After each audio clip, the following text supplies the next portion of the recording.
speech is called A Pink Toy Car. Help me welcome David Richey.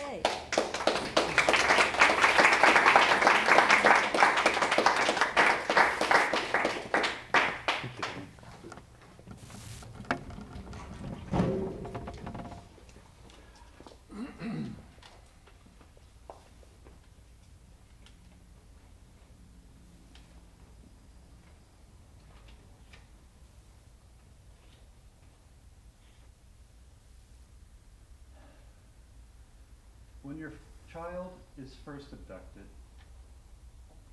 time is measured in minutes. Police move into your house. Friends converge. The entire world is there to support you. After a month, time is measured in days. The police have moved out of the house, but they still check in daily. Friends check in daily. Reporters still line up for interviews. After 6 months, time is measured in weeks.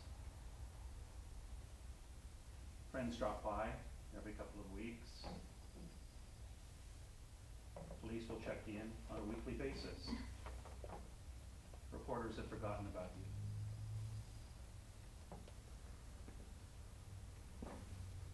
After 1 year,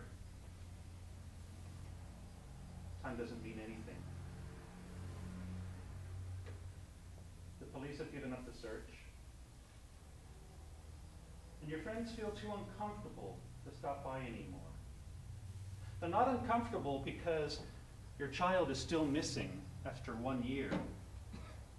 They're uncomfortable because you still have hope. Hope, not death, makes people uncomfortable. My child was abducted in Vienna 8 years ago. My name is Victor Koch. And 8 years ago, my 10-year-old daughter, Natasha, was on her way home from school when a man in a white van snatched her from the street. And we haven't seen her since. I still have her favorite pink toy car. She loved that car. I gave it to her for her 10th birthday. People tell me that you should get rid of it. You should move on with your life. The more blunt ones say, you should face reality. But I can't. What would happen when we find her and she says, "Papa, do you still have my pink toy car?" And I say, "No, Natasha, I threw it away. Why would you need it again? You're dead."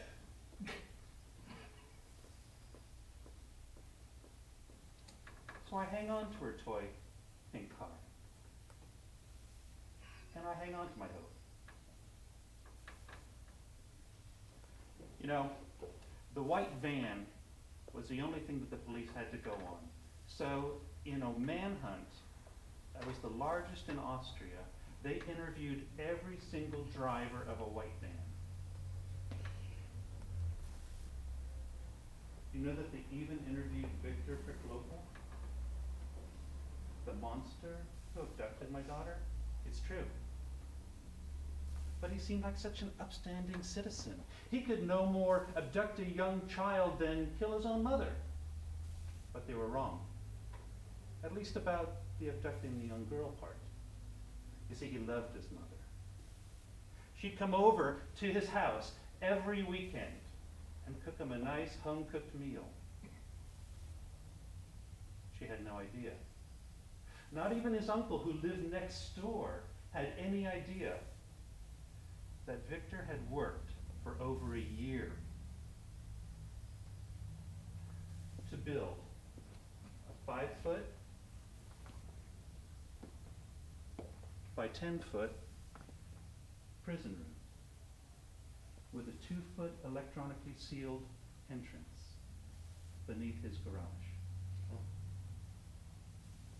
No one questioned the white van abandoned in his backyard. No one knew, except for Natasha. She knew.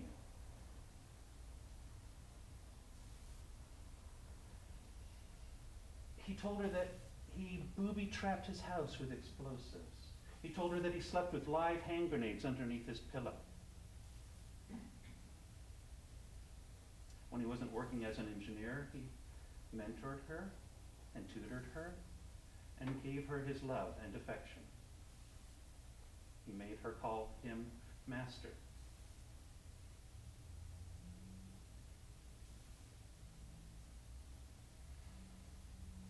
I got the call this morning.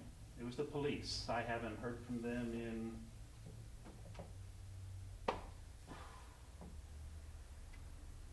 They called to say that a neighbor had called them, letting them know that a young woman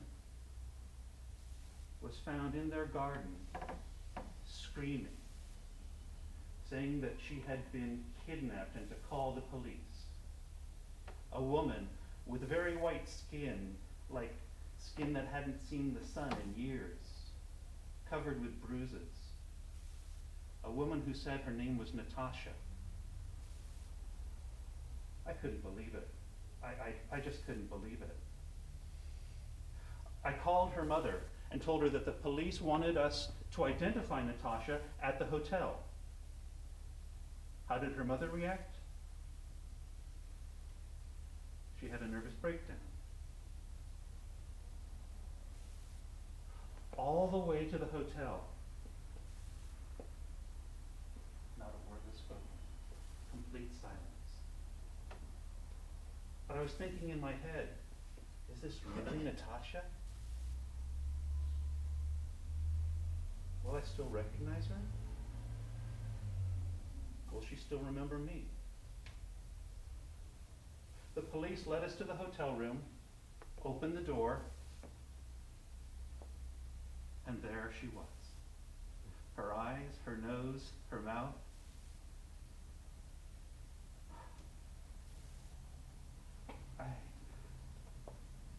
I have no words to describe it.